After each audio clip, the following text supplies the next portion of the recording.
मेरे प्यारे बच्चों नमस्कार। तो शुरू करते हैं इस क्लास को। और इस क्लास में प्रश्नावली 12-2 के आगे के प्रश्नों को हल करवाएंगे। और पिछली क्लास में प्रश्न 8 और 9 कंप्लीट करवा चुके हैं। अगर आप लोगों ने कंप्लीट नहीं किए हैं तो लिंक आपको डिस्क्रिप्शन में मिल जाएगा, कंप्लीट कर लेना है। और इस क्लास में प्रश्नावली 12-2 के आगे के प्रश्नों को हल करवाएंगे। तो अभी तक आप लोगों ने इस वीडियो को लाइक नहीं किया है तो सबसे पहले सभी स्टूडेंट इस वीडियो को लाइक कर दें और इस वीडियो को ज्यादा से ज्यादा शेयर कर दें अपने फ्रेंड सर्किल में। तो इंतजार खत्म हुआ, उड़ाते हैं 1 बाय 1 प्रश्नों का गर्दा। तो यहां पे लिख लो प्रश्न 10 का हल। मेरे प्यारे बच्चों अब क्या करना है, हिंदी वाले प्रश्नों में इतना आपको एक्सपीरियंस हो चुका है, प्रश्न 1 से 9 तक आपने कंप्लीट किए हैं। इतना एक्सपीरियंस हो गया है आपको कि हिंदी वाले प्रश्नों को कैसे लगाया जाए। फिर भी कोशिश जारी है। तो देख लो यहां पे 1 बाय 1 मेरे प्यारे बच्चों 1 बाय 1 सेंटेंस उठाना है और सब कुछ लिख देना है। सबसे पहले क्या लिखोगे, अधिकतम जेड या फिर न्यूनतम जेड। तो आपको क्या करना है, 1 बाय 1 सेंटेंस आपको उठाना है। लेकिन जब अधिकतम जेड या फिर न्यूनतम जेड आपको लिखना है तो प्रश्न के लास्ट में आपको सेंटेंस देख लेना है और वहीं से आपको मिल जाएगा न्यूनतम जेड या फिर अधिकतम जेड। तो देख लो प्रश्न के लास्ट में जो सेंटेंस है, यहां से देख लो मेरे प्यारे बच्चों। अब यहां पर आपको देखना है लास्ट जो सेंटेंस है, देख लो यहां पे आपको लिखा हुआ मिल जाएगा न्यूनतम जेड या फिर अधिकतम जेड। तो अगर बात करें यहां पर देखो न्यूनतम आपको दिख रहा है लिखा हुआ, यहां पर दिख रहा है, मिल गया ना न्यूनतम। तो आपको मिल गया तो लिख लो यहां पे न्यूनतम जेड बराबर। अब बराबर कैसे लिखना है, हमने आपको बताया जो 6 नाम होते हैं फिक्स वो न्यूनतम जेड या फिर अधिकतम जेड के आसपास लिखे होते हैं। तो देख लो यहां पे न्यूनतम के आसपास 6 जो शब्द फिक्स बताए हैं उन्हीं में से आपको एक शब्द मिल जाएगा। तो यहां पर देखो तो लागत लिखा हुआ मिला है, यहां पर देखो तो मूल्य लिखा हुआ मिला है। तो इसकी इकाई तो पता ही है क्या होती है, रुपए। तो यहां पे लिख लो रुपए, ठीक है ना। अब आपको इसी सेंटेंस में 2 नाम और देखना है, वो फिक्स हैं, 2 नाम आपको मिल जाएंगे। देख लो यहां पे प्रत्येक प्रकार का कितना उर्वरक। तो भाई मेरे प्रत्येक प्रकार, तो यहां पर जो नाम मिला है हमको उर्वरक मिला है। अब प्रकार देखना है कितने हैं, आपको पहले ही पता है 2 से ज्यादा मिलेंगे नहीं, क्योंकि यहां पे जो 2 नाम लिखे जाते हैं वो फिक्स होते हैं। तो अगर यहां पे देखें 2 प्रकार के उर्वरक, एक F1 और F2, मिल गए आपको 2 नाम फिक्स, ठीक है। तो यहां पे लिख लो उर्वरक F1, थोड़ी दूरी पे उर्वरक F2, ठीक है ना। अब आपको मानना है x और y। कैसे मानोगे, देख लो हमने यहां पे लिख लिया x लिख लिया और इसकी इकाई भी लिख ली किलोग्राम। क्यों लिखी हम आपको बताएंगे, क्योंकि कभी कभी नहीं लिखा जाता है यहां पे इकाई, कभी कभी हम लिखते हैं किलोग्राम और प्रकार, ठीक है। तो आपको बताएंगे कि यहां पर कब आपको इकाई लिखना है कब नहीं लिखना है। तो यहां पर हम क्या दूसरे नाम को मानते हैं बाई, तो यहां पर भी आपको लिख लेना है किलोग्राम, ठीक है। बताएंगे ये इकाई कैसे लिखी हमने। तो मेरे प्यारे बच्चों आपने जो सेंटेंस यूज किया न्यूनतम जेड के लिए उसका काम तो खत्म हो गया, उसको हटा दो। तो हम इसको हटा देते हैं, ठीक है, हटा देते हैं इसको। जिस सेंटेंस का यूज हो जाता है फिर उसका दोबारा यूज नहीं होता है। अब इसके बाद करना क्या है, आपको न्यूनतम जेड लिखना है x और y के 2 पद। कैसे लिखना है, आपने जो उर्वरक F1 और उर्वरक F2 यहां पे लिखा है ना, आपने x किलोग्राम माना है, y किलोग्राम माना है। हमने आपसे वादा किया है कि बताएंगे ये किलोग्राम, यहाँ पे किलोग्राम क्यों लिखा। तो आपको अब उस सेंटेंस को उठाना है जिसमें रुपए लिखा हुआ मिल जाए, तब आपको न्यूनतम z, x और y के 2 पद लिख जाएंगे। तो मेरे प्यारे बच्चों, अगर हम बात करें यहाँ पर रुपए की, तो आपको दिख रहा है यहाँ पे देखो 6 रुपया और 5 रुपया, ठीक है। तो मेरे प्यारे बच्चों, ये सेंटेंस हमने उठा लिया। हमने आपको बताया कि 1 बाय 1 सेंटेंस उठाना है और सब कुछ लिख देना है। तो ये सेंटेंस हमने उठाया, ठीक है। अब यहाँ पर आपको पहले F1 लिखा हुआ दिख रहा है और उसकी कीमत है 6 रुपये, और यहाँ पे नीचे किलोग्राम दिख रहा है, यहाँ पर भी देखो नीचे किलोग्राम दिख रहा है। अगर रुपए आपको देखना है जिस सेंटेंस में, अगर उसका मात्रक, उसके मात्रक में नीचे किलोग्राम है, तब आपको इसकी इकाई किलोग्राम मान लेनी है, और इसकी भी। अगर इसके नीचे प्रकार अगर लिखा है तो आपको यहाँ पे x प्रकार y प्रकार लिख देना है। ऐसे करके इकाई लिखी जाती है। मेरे प्यारे बच्चों, जैसे आपने F1 की कीमत यहाँ पे लिखी है 6 रुपये और प्रति केजी। अब जब x किलोग्राम आपने माना है तो अगर इंटू करेंगे तो केजी से केजी कैंसिल हो जाएगा, तो कितना मिलेगा, 6x रुपये मिल जाएगा। यही आपको यहाँ पे लिखना है। तो रुपए से रुपए मैच हो गया, लिखेंगे नहीं, रुपए रुपए मैच हो गया, लिखेंगे नहीं, केवल और केवल 6x लिख देना है, ऐसे करके। इसीलिए यहाँ पर हमने x किलोग्राम और y किलोग्राम मतलब इकाई मानी है किलोग्राम। इसको हम रफ कर देते हैं। जैसे आपने पहला पद लिखा है उर्वरक F से, ऐसे ही आपको लिखना है दूसरा पद उर्वरक F2 से। तो उसकी कीमत देख लो, F2 की कीमत क्या बताई है, 5 रुपये प्रति केजी। तो केजी तो लिखते नहीं है क्योंकि यहाँ से कैंसिल हो जाएगा, तो प्लस का 5y लिख देना है, और ये फिक्स है, यहाँ पर प्लस ही आपको लेना है।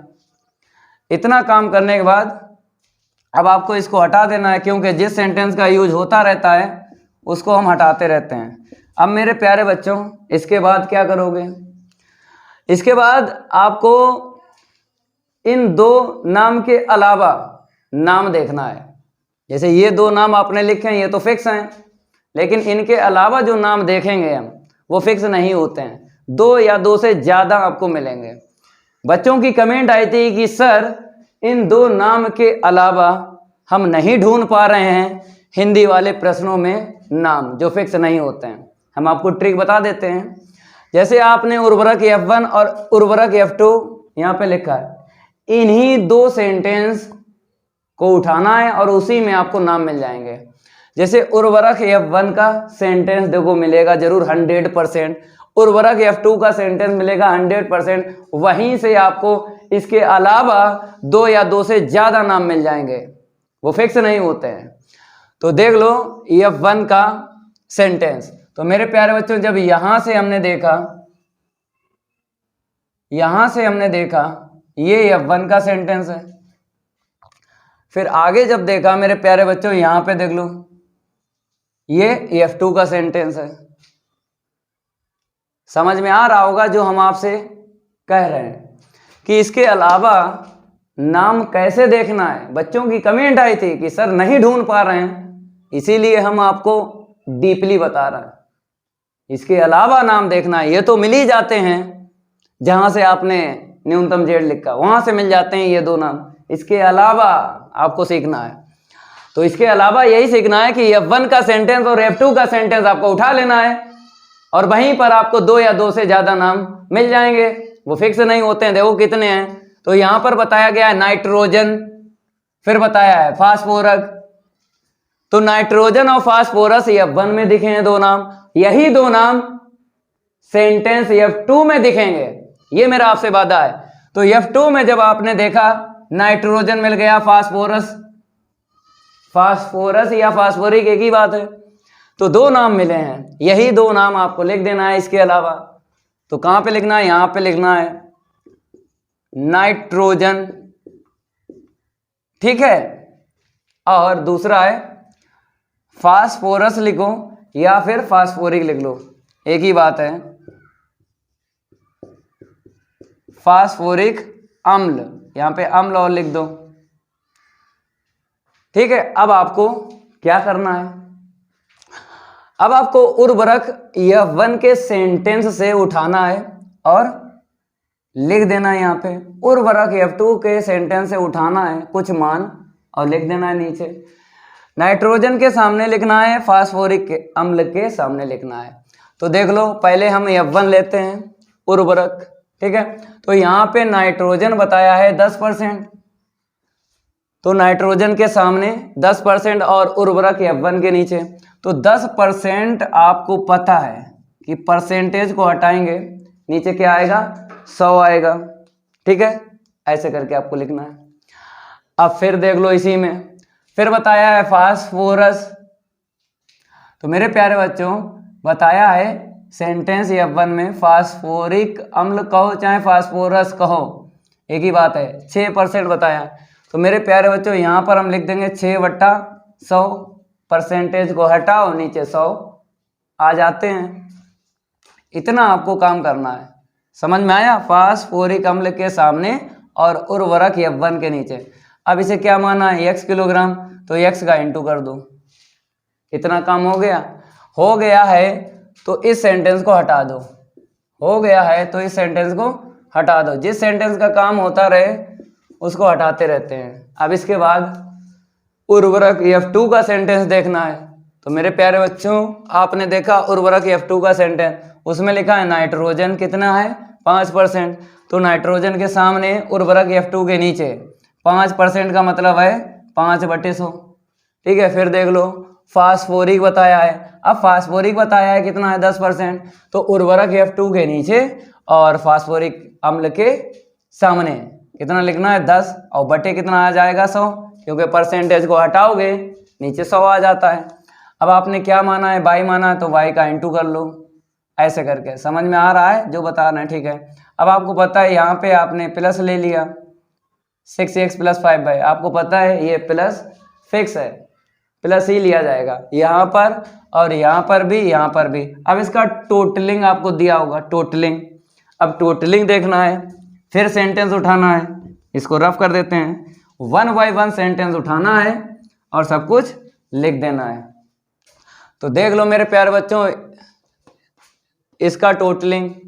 तो यहाँ पे देखो, सेंटेंस उठाना है, सेंटेंस हमने उठाया यहाँ से मेरे प्यारे बच्चों, ये सेंटेंस है, यही बचा, ठीक है। अब हमने उठाया तो वहाँ पे लिखा है, बताया है अपनी फसल के लिए नाइट्रोजन क्या है, 14 किलोग्राम। तो भैया नाइट्रोजन के सामने क्या लिख देना है, 14 किलोग्राम। तो हमने बताया है इकाई लिखते नहीं है, ना यहाँ पे ना यहाँ पे, क्योंकि अस्मिका बनती है बराबर में, आपको पता है इकाई कट जाती है, इसीलिए नहीं लिखते हैं। अब इसके बाद में यहाँ पे देखो फास्फोरिक अम्ल लिखा है 14 किलोग्राम। तो मेरे भैया फास्फोरिक अम्ल के सामने कितना लिखना है, 14। अब इसके बाद में आपको क्या करना है, यहाँ पर या तो ग्रेटर देन इक्वल आएगा या फिर लेस देन इक्वल आएगा, यहाँ पर ग्रेटर देन इक्वल आएगा या फिर लेस देन इक्वल आएगा। अब आपको पता है कैसे चेक करते हैं, देख लो, जैसे अधिकतम के लिए लेस देन इक्वल अस्मिका यूज करते हैं और न्यूनतम के लिए ग्रेटर देन इक्वल अस्मिका यूज करते हैं। तो 14 आपने जहां से लिखा, जिस सेंटेंस से लिखा उसी सेंटेंस में देखना है अधिकतम तो नहीं लिखा है या फिर न्यूनतम तो नहीं लिखा है। तो देखते हैं, यहां से देख लो, दिख रहा है कहीं अधिकतम न्यूनतम नहीं दिख रहा है, तो अधिकतम न्यूनतम तो नहीं दिखा इस सेंटेंस में, जिस सेंटेंस से आपने 14 लिखा है। अब आपको अस्मिका कहां से यूज करना है, हमने आपको बताया, कुछ प्रश्नों में मिल जाता है, कुछ प्रश्नों में नहीं मिलता है न्यूनतम या अधिकतम, तब आपको अस्मिका कहां से यूज करना है, ये जो स्टार्टिंग में आपने लिखा ना न्यूनतम, यहां से आपको अस्मिका यूज करना है। न्यूनतम में ग्रेटर देन इक्वल यूज करते हैं। तो आपको पता चल गया असमिका यहाँ पे। चलो इसको रफ करते हैं। ग्रेटर देन इक्वल आपको यहाँ पे लेना है, ठीक है, जैसा बता रहे हैं वैसा ही आपको काम करना है, क्योंकि इतना एक्सपीरियंस आपके पास है। प्रश्न 1 से 9 तक आपने हल किए हैं, एक्सपीरियंस है आपके पास, गर्दा उड़ा सकते हो आप लोग हिंदी वाले प्रश्नों का। तो मेरे प्यारे बच्चों, आपको यहाँ पे दिख रहा होगा 2 असमिकाएं बन गई। अब जिस सेंटेंस का यूज हो जाता है उसको हटा देते हैं। तो देख लो पूरा पूरा प्रश्न चला गया ना, चला गया, पूरा पूरा प्रश्न चला गया यहाँ पर। अब इसके बाद 2 असमिकाएं अपने पास से लिखना है हिंदी वाले प्रश्नों में। एक तो x ग्रेटर देन इक्वल 0, एक y ग्रेटर देन इक्वल 0, ठीक है। इतना काम करने के बाद अब वही पुराना काम, कौन सा, असमिकाओं को समीकरण के रूप में लिखने पर अंताखंड बनाएंगे। तो यहाँ पे मेरे प्यारे बच्चों लिख देते हैं असमिकाओं को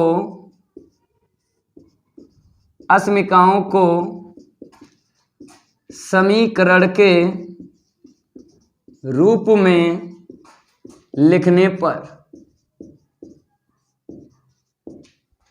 चलो आगे बढ़ते हैं।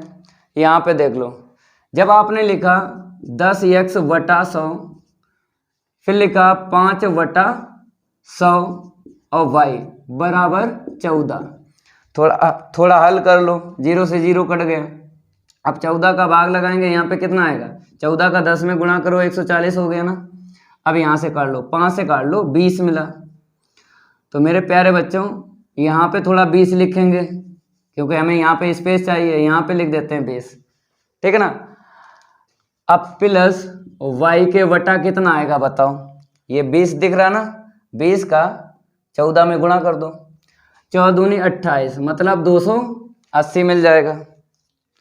बराबर आपको 1 लिख देना है, ठीक है। ये अंताखंड बन गया, बन गया ना, ये अंताखंड बन गया।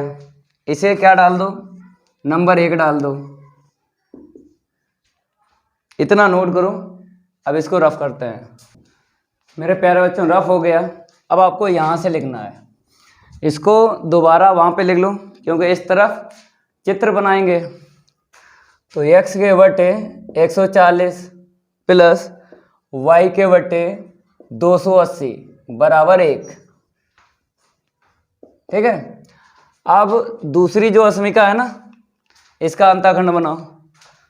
तो 6 बटा 100 इंटू में x प्लस 10 बटा 100 y बराबर 14, बना लो इसका अंताखंड।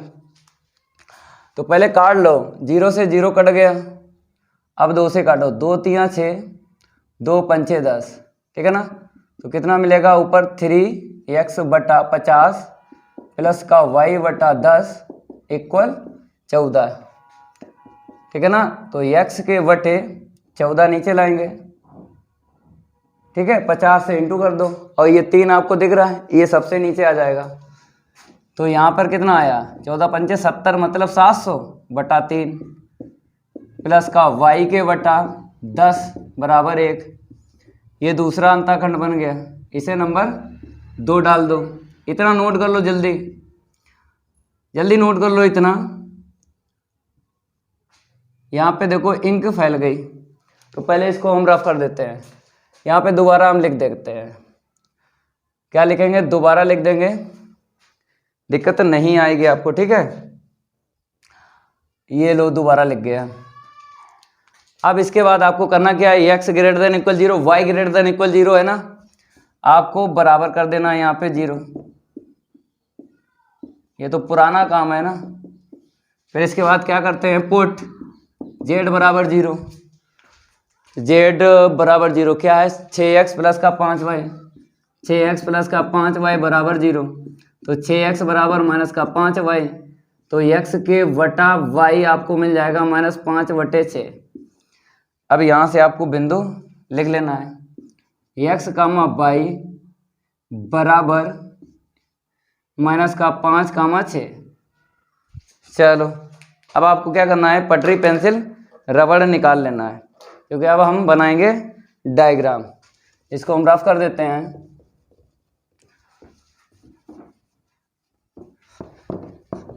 रैपिड फायर, थोड़ा स्पीड से रफ करते हैं मेरे प्यारे बच्चों। आप लोग तब तक उतना नोट करो, तब तक इस तरफ हम रफ कर देते हैं, हटा देते हैं इसको और डायग्राम बनाएंगे। बच्चों की कमेंट आई थी कि सर डायग्राम अब ठीक ठाक बना रहे हो सर, तो ठीक ठाक बना रहे हैं, समझ में आना चाहिए। एक बार समझ में आ जाए ना, दिक्कत नहीं आएगी, आप गर्दा उड़ा सकते हो रैखिक प्रोग्रामन का। तो देख लो मेरे प्यारे बच्चों, डायग्राम, ये ऊर्ध्वाधर रेखा हो गई। अब क्षैतिज रेखा खींचेंगे, क्षैतिज रेखा, ये हम क्षैतिज रेखा खींच रहे हैं, आप लोग खींच लो, जल्दी करो, ठीक है ना। इसे एक्स अक्ष लिख लो। अब मेरे प्यारे बच्चों ऊपर लिख लो वाई अक्ष, इस तरफ लिख लो एक्स डैश और नीचे लिख लो वाई डैश, ठीक है। इसके बाद आपको करना क्या है, अंताखंड लेना है, अंताखंड लेना है और अंतराल वहीं से बन जाएंगे यहाँ पर। तो अंतराल बनाना है, अपने पास से तो लेते नहीं हैं, अंताखंड से बनाए जाते हैं अंतराल। तो यहाँ पे देखो x के नीचे कितना दिख रहा है आपको, 140 दिख रहा है। यहाँ पे देख लो x के नीचे 700/3 भाग दे दो, 3 दूना 6 हो जाएगा, एक बच्चे का 10 होगा, 3 तिरका 9 हो गया, फिर एक बच्चा, फिर 10 हो गया, 3 तिरका 9, मतलब 3 3 आता रहेगा। तो इसको उठाना है दशमलव के आगे, इसको ना लो, आंसर शीट में कोई अंतर नहीं पड़ेगा। तो यहाँ पे 233 मिला है, यहाँ पे 140। तो अंतराल आपकी मर्जी, 5 से ले लो या फिर 10 से ले लो या फिर 100 से ले लो। तो हम क्या करेंगे, अंतराल हम लेंगे 10 से लेंगे। तो मेरे प्यारे बच्चों हमें 20 लाइनें करना पड़ेंगे, क्योंकि 10 दशामन 100, फिर 10 लेना तब 200 पहुँचेगा, क्योंकि 233 है। तो कॉपी पे नहीं आएगा अगर आपने 10 से अंतराल ले लिया, जब कॉपी पे नहीं आएगा तब आगे बढ़ा ले लेना है अंतराल। 20 से ले लो, दिक्कत क्या है। तो 20 से लेंगे, 20 से लेंगे तो 10 लाइनें मतलब 11, 12 लाइनें कर लो, क्योंकि जब 20 से अंतराल लेंगे तो आपको पता है हमें 233 अधिकतम दिख रहा है, ये तो मिल ही जाएगा 140, लेकिन 233 और मिल जाए एक्स अक्ष पे। और आपको पता है ये भी प्लस की संख्या है, ये भी प्लस की संख्या है। तो धनात्मक एक्स अक्ष पे 20 से अंतराल लेना, और कितना लेना है, 11 अगर ले लिया तो 11 दूनी 22 हो जाएगा, 12 दूनी 24, 12 आपको लाइनें करना है, तब मिल पाएगा 233, ठीक है, समझ गए, ठीक है। 1 2 3 4 5 6 7 8 9 10, आगे बढ़ाते हैं मेरे प्यारे बच्चों, 11 और यहाँ पे 12, ठीक है। और यहाँ पर लिख देना है एक्स अक्ष, यहाँ पे लिख लो नीचे, कोई दिक्कत वाली बात नहीं है। तो 1 2 3 4 5 6 7 8 9 10 11 12, ठीक है। अब ये भी मिल जाएगा और ये भी मिल जाएगा। अब बाई के नीचे देखो 280 और बाई के नीचे 10 है, कितनी लाइनें करना पड़ेंगी धनात्मक बाई अक्ष पे, 20 से अंतराल लिया है, 20.200, ठीक है। अब 280 तो ज़्यादा हो गया ना, 233 है, तो देखो कितनी लाइनें आपको धनात्मक बाई अक्ष पे लेना है, काट लो पता लग जाएगा। 280 को 20 से काट लो, 14 आपको करना पड़ेगी लाइनें। जितना यहाँ पे अंतराल रखा ना 20 का, उतना ही आपको रखना है धनात्मक बाई अक्ष पे। तो 1 2 3 4 5 6 7 8 9 10 11 12 और 1 13, 13 और ऊपर थोड़ा पहुंच जाएगा, क्या पहुंच जाएगा, ऊपर पहुंच जाएगा, यहाँ पर रखेंगे, ठीक है। लास्ट में कितना मिल गया हमको, 14। तो मेरे प्यारे बच्चों इस बार वहाँ पे पहुँच गया। इसको हम रफ कर देते हैं, इसको भी रफ कर देते हैं, क्योंकि हमें यहाँ पे लिखना भी पड़ेगा YHXH। तो देख रहे हो आप लोग, आपके लिए कितनी मेहनत कर रहे हैं। अगर आप लोगों ने अभी तक वीडियो को लाइक नहीं किया है तो लाइक कर दो वीडियो को, और वीडियो को शेयर नहीं किया है जल्दी से जल्दी इस वीडियो को शेयर कर दो अपने फ्रेंड सर्किल में। तब तक हम इसको रफ कर देते हैं। यहाँ पर क्या लिख देते हैं, YH, इसको हटा देते हैं, ठीक है। इसको भी हटा देते हैं थोड़ा सा, क्योंकि ग्राफ नहीं समझ में आया तो फिर कुछ नहीं समझ में आया, क्योंकि इम्पोर्टेंट तो ग्राफ ही है। हम आपको समझा देंगे, दिक्कत वाली बात नहीं है, ठीक है। अब आपको पता है कि हमें रेखाएं खींचना है, तो 140 देखना है धनात्मक एक्स अक्ष पे। तो 140 का मतलब है, लगाओ 20 का भाग 7, आपको यहाँ पे लेना है। 1 2 3 4 5 6 7, ठीक है ना। 7 दूनी 14, 140 मिल जाएगा यहाँ पे, 140,0, ठीक है, इतना मिल गया। अब इसके बाद में आपको यहाँ पे देखना है, 22/280 है। अब 22/280 है 14, तो लास्ट में ही 14 मिला है, ठीक है, कोई दिक्कत नहीं है। तो यहाँ पे लिख लो 0, कितना है, 280। अब स्केल लेते हैं और दो बिंदुओं से एक रेखा खींची जाती है, तो खींचेंगे दो बिंदुओं से एक रेखा। चित्र बनाने में थोड़ी देरी हो जाती, कोई बात नहीं है, आपको समझ में आ जाए और हम आपको समझा देंगे, ठीक है। तो यहाँ पे नंबर 1 डाल दो, डाल दिया ना। अब दूसरा अंतःखंड देख लो और एक रेखा खींच लो। तो यहाँ पे 700/3 है, मतलब 233, 233 एक्स अक्ष पे मिल जाएगा, धनात्मक एक्स अक्ष पे। तो भाई मेरे कहाँ पे मिलेगा, भाग दे दो 233 में, कितने का, 20 का अंतराल है ना। अब देखो 2 एकम 2, ठीक है, फिर 2 एकम 2, 2 छंग 12, 2 पंचे 10 बटे 10 आएगा ना। तो ये दशमलव आगे आ जाएगा, 11.6। तो 11.6, 5 हटा दो, कोई दिक्कत नहीं है। 11 चाहे 7 कर लो, चाहे 11.6 रखो, आंसर शीट में अंतर नहीं पड़ेगा। तो 11.6 पे ले लो, चाहे 7 पे ले लो। 1 2 3 4 5 6 7 8 9 10 11, तो थोड़ा यहाँ पे ले लो, ठीक है, ये मिल जाएगा। इसको रफ कर देते हैं। देखो लाइनें गिनना है, तो यही ट्रिक है, जितने का आपने अंतराल लिया उसका भाग लगा दो, तो पता चल जाएगा हमें कितनी लाइनें यहाँ पे लेना है, ठीक है। तो यहाँ पे 700 बटे कितना लिख दो, 700/3, ठीक है मेरे प्यारे बच्चों, 700/3, अब 22 के नीचे कितना है, 10 है, 10 नहीं आएगा, यहाँ पे थोड़ी मिस प्रिंट है, 140 आएगा, क्यों 14 का भाग दिया ना, 140 आएगा। अब इसके बाद 140 देखो, 140 में 20 का भाग लगा लो, 140 में 20 का भाग लगा लो, तो 7 आपको लाइनें गिनना है YH पे।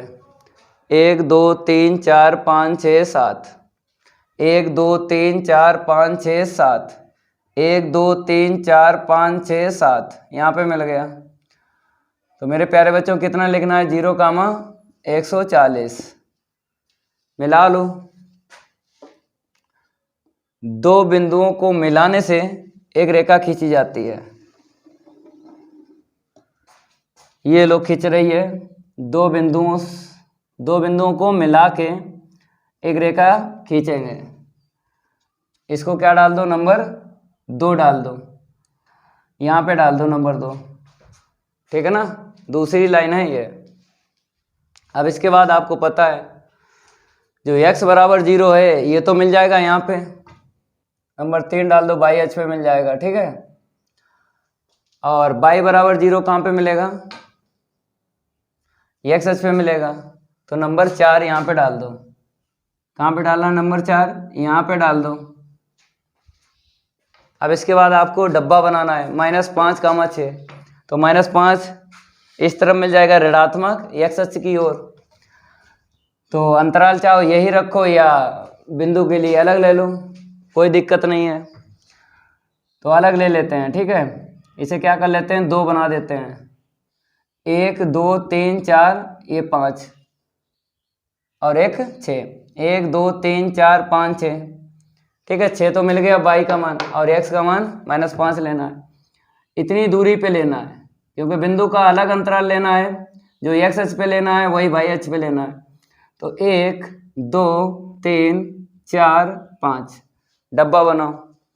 तो मेरे प्यारे बच्चों हम डब्बा बनाएंगे, देख लो कहाँ तक लकीर खींचेंगे, 6 तक, 1 2 3 4 5 6, यहाँ पे आएगी, यहाँ पे, क्योंकि इसी से तो आंतरसीड निकलेगी।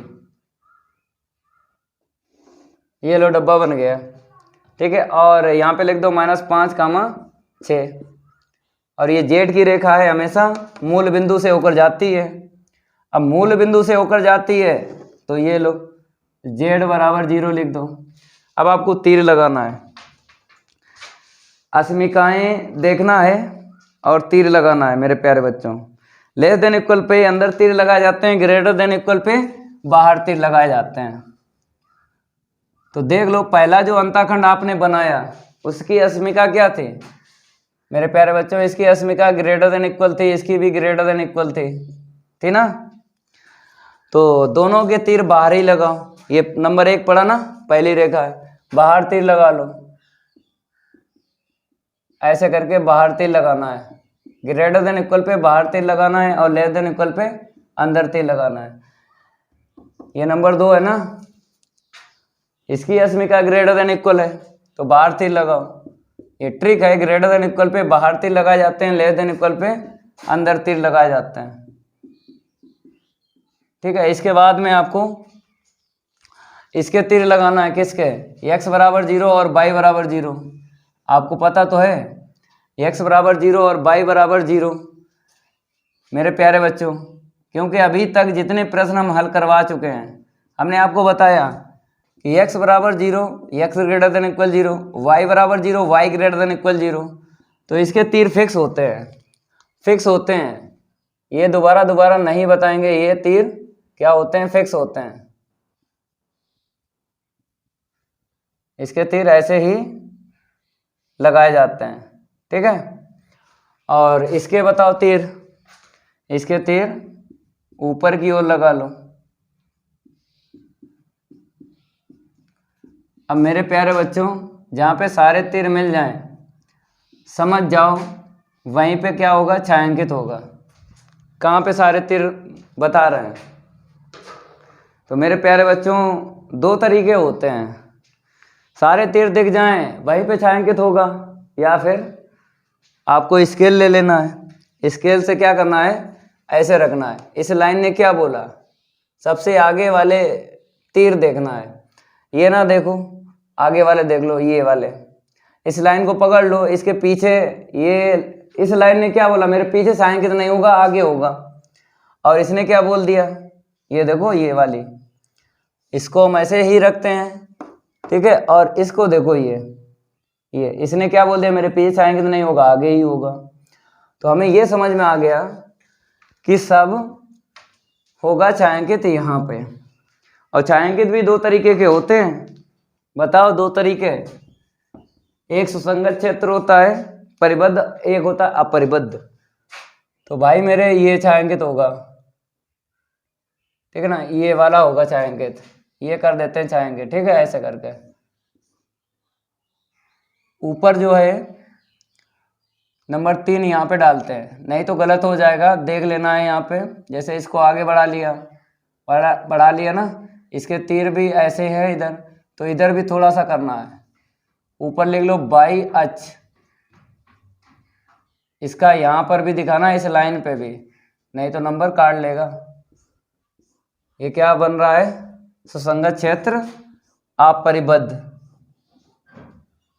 तो मेरे प्यारे बच्चों यहाँ पर भी आपको दिखाना है, यहाँ पर भी ऐसे करना है, इस लाइन को टच करना है एक्स अक्ष को, नहीं तो गलत हो जाएगा। ये सुसंगत क्षेत्र क्या आया है, परिबद्ध नहीं है, क्या है, अपरिबद्ध है। खूब कर देते हैं, आपको समझ में आ जाए यहाँ पे छायांकित। तो मेरे प्यारे बच्चों यहाँ पे लिख और दो, सुसंगत क्षेत्र अपरिबद्ध है। सुसंगत क्षेत्र अपरिबद्ध। अपरिबद्ध का मतलब जानते हो, अपरिबद्ध का मतलब होता है अनबाउंडेड। तो यहां पे लिख दो अनबाउंडेड। अब आपको बिंदु देखना है। बिंदु तो आपको पता ही है कि हमको एक मिलेगा या फिर दो मिलेंगे, तीन नहीं मिलते हैं एक साथ, दो या एक मिलेगा। तो छायांकित के आसपास देखना है, एक ये मिल गया, एक ये मिल गया। पहले बिंदु देख लो हैं कितने, एक ये है। मेरे प्यारे बच्चों एक बिंदु आपको मिलेगा और उसका नाम क्या होगा, न्यूनतम बिंदु। क्योंकि स्टार्टिंग में आपने न्यूनतम जेड लिखा था, तो न्यूनतम जेड लिखा था तो आपको पता है कि हमें न्यूनतम बिंदु ही निकालना है। अगर स्टार्टिंग में अधिकतम जेड लिखा होता तो अधिकतम बिंदु निकालना होता है। न्यूनतम जेड में न्यूनतम बिंदु आपको निकालना है। इसको हम रफ कर देते हैं। अब आपको यहाँ पे लिख लेना है न्यूनतम बिंदु। न्यूनतम बिंदु लिखने के बाद में फिर आपको बताएंगे बिंदु कैसे ढूंढना है। तीन बिंदु दिख रहे हैं, एक दो तीन, इन तीन में से ही एक मिलेगा। तो यहाँ पे लिख देते हैं पहले न्यूनतम बिंदु।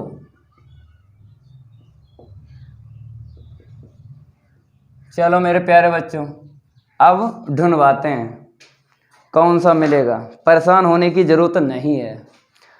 देख लो यहाँ पे, जैसे ये जेड की रेखा है, पटरी रख लो, रख ली, आगे बढ़ाओ। जो सबसे पहले बिंदु मिलेगा, न्यूनतम बिंदु में क्या होता है, इन तीन में से जो सबसे पहले मिलेगा वही न्यूनतम बिंदु होगा। तो जब आगे हम बढ़ाएंगे ऐसे करके,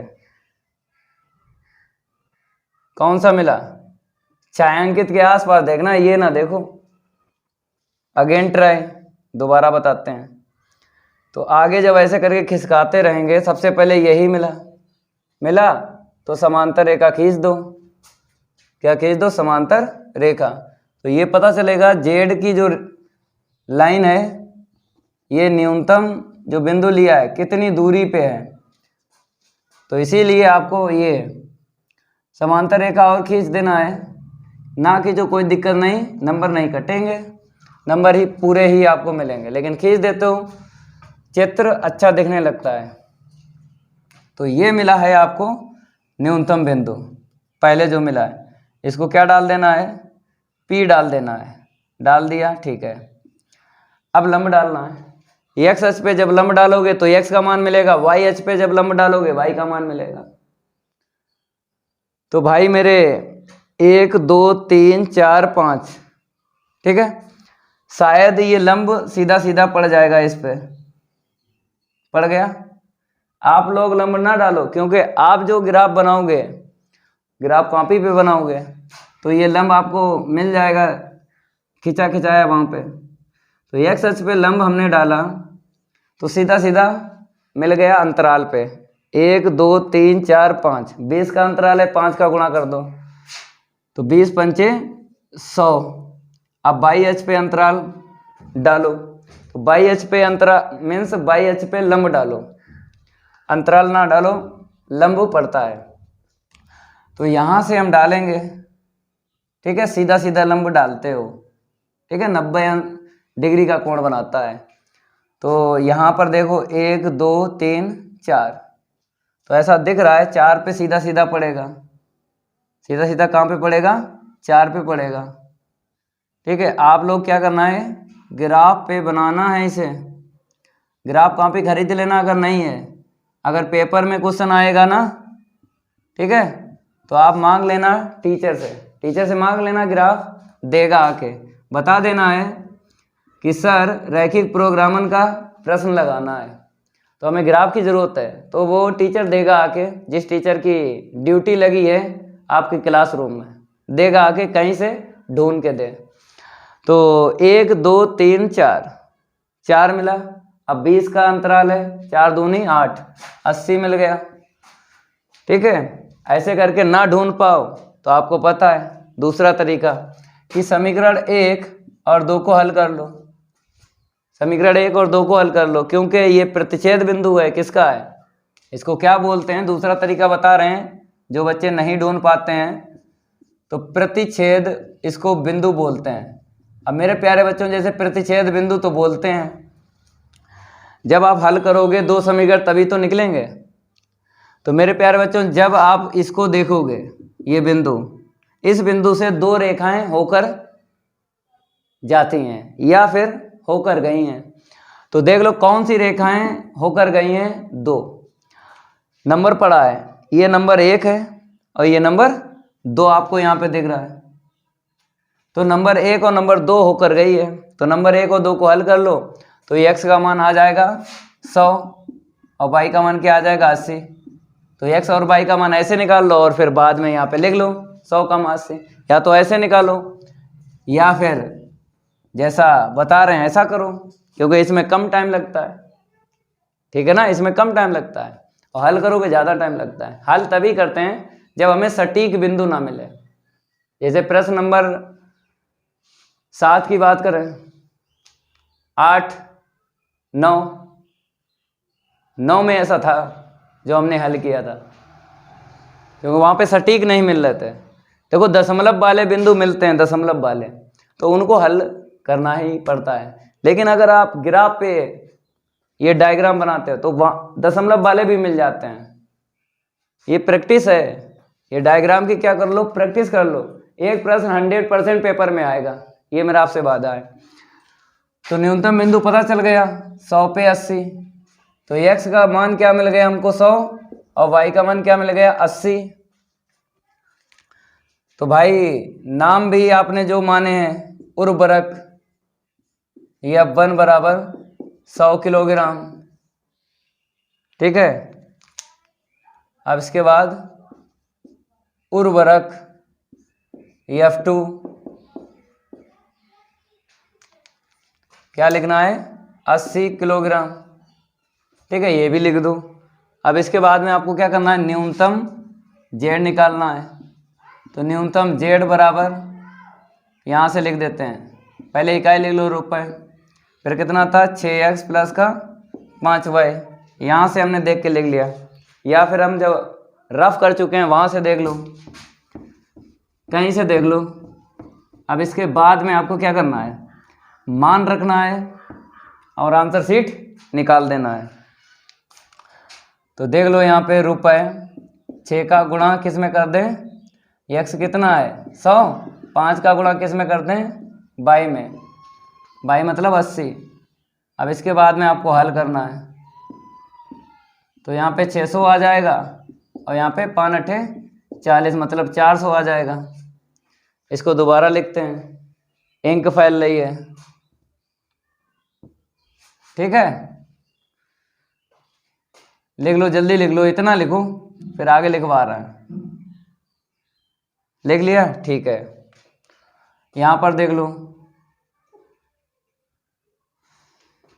अब देखो यहाँ पे कितना मिलेगा, जोड़ लो 600 400 1000 मिल जाएगा ना। तो मेरे प्यारे बच्चों आंसर शीट आई है 1000 रुपया। नोट कर लो, इसका गर्दा तो उड़ गया, जल्दी नोट करो।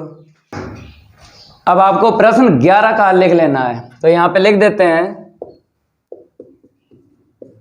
मेरे प्यारे बच्चों बहुविकल्पीय प्रश्न है, पहले आपको समझ लेना है फिर लगवाते हैं। समझना यह है कि इस प्रश्न का डायग्राम नहीं बनेगा। अब आप लोग कहोगे कि सर इस प्रश्न का डायग्राम क्यों नहीं बनेगा, हम आपसे पूछते हैं डायग्राम किसके लिए बनाते हो, न्यूनतम बिंदु के लिए या फिर अधिकतम बिंदु के लिए। तो यहाँ पर बिंदु दे दिए गए हैं इसलिए डायग्राम नहीं बनेगा। तो देख लो अधिकतम बिंदु दे दिए गए कि न्यूनतम बिंदु दे दिए गए। तो यहाँ पे क्या लिखा, अधिकतम लिखा है ना। तो ये दो बिंदु दे दिए गए हैं अधिकतम बिंदु। तो यहाँ पे सबसे पहले आपको यही लिख लेना है अधिकतम बिंदु।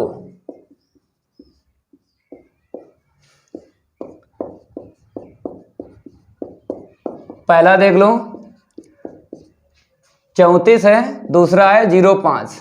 अब यहाँ पर अधिकतम बिंदु आपने लिख लिए तो आपको पता है जो जेड बराबर दिया गया px प्लस क्यू वाई, इसको क्या बोलेंगे, अधिकतम जेड बोलेंगे, क्योंकि अधिकतम बिंदु जब दिए होते हैं या फिर निकालते हो तो आपको पता है जेड को क्या बोलते हैं, अधिकतम। ठीक है, अधिकतम जेड बराबर px प्लस का क्यू वाई। अब मेरे प्यारे बच्चों 3,4 और 0,5 पे दो समीकरण बनाना है और उनको हल करना है, आपको विकल्प मिल जाएगा करेक्ट। तो देख लो यहाँ पे अधिकतम z बराबर x और y रख लो, यहाँ पे 3 यहाँ पे रखोगे 3p मिलेगा, 4 यहाँ पे रखोगे 4q मिल गया। अब फिर आपको दूसरा बिंदु ले लेना है और अधिकतम z निकालना है, x, y रख लो यहाँ पे, p का गुणा 0 में करेंगे और 5 का गुणा q में कर देंगे। तो ये 0 हो गया, ये 5q हो गया, हल किया तो 5q मिल गया। अब इसे समीकरण 1 डालो और इसे समीकरण 2 डालो, इसको बराबर कर देंगे, क्योंकि आपको पता है कि प्रश्नावली 12.1 के जब प्रश्नों को हल करवाया था और प्रश्नावली 12.2 के प्रश्नों को हल करवाया तो आपने देखा कभी कभी न्यूनतम जेड निकालने के लिए या फिर अधिकतम जेड निकालने के लिए दो बिंदु मिल जाते हैं। तो हमने यही आपको बताया है कि दोनों बिंदु पर न्यूनतम जेड की बात करें या फिर अधिकतम जेड की बात करें, मान समान निकलते हैं। तो इसीलिए आपको ये बराबर कर देना है। तो यहाँ पर आपको लिखना है समीकरण 1 व 2 से, समीकरण 1 से 3p प्लस का 4q इक्वल 5q। अब इसको उस तरफ लेके चलेंगे तो 3p इक्वल 5q माइनस का 4q, माइनस कर लो 5q में से 4q माइनस कर लो तो 3p इक्वल q। अब q इक्वल कितना निकलेगा 3p। अब देख लो विकल्प कौन सा करेक्ट है, तो विकल्प डी करेक्ट है। नोट कर लो, इसका भी गर्दा उड़ गया। तो जय महाकाल, जल्दी लग जाए सवाल, नहीं तो पेपर में हो जाएगा बवाल। पेपर में नहीं बवाल होगा, उड़ाते हैं 1 बाय 1 प्रश्नों का गर्दा। अगर ये मेरी क्लास अच्छी लगी हो तो वीडियो को लाइक कर देना है और इस वीडियो को ज़्यादा से ज़्यादा शेयर कर देना अपने फ्रेंड सर्किल में। मिलते हैं अगली क्लास में, आज के लिए इतना ही काफ़ी है। धन्यवाद।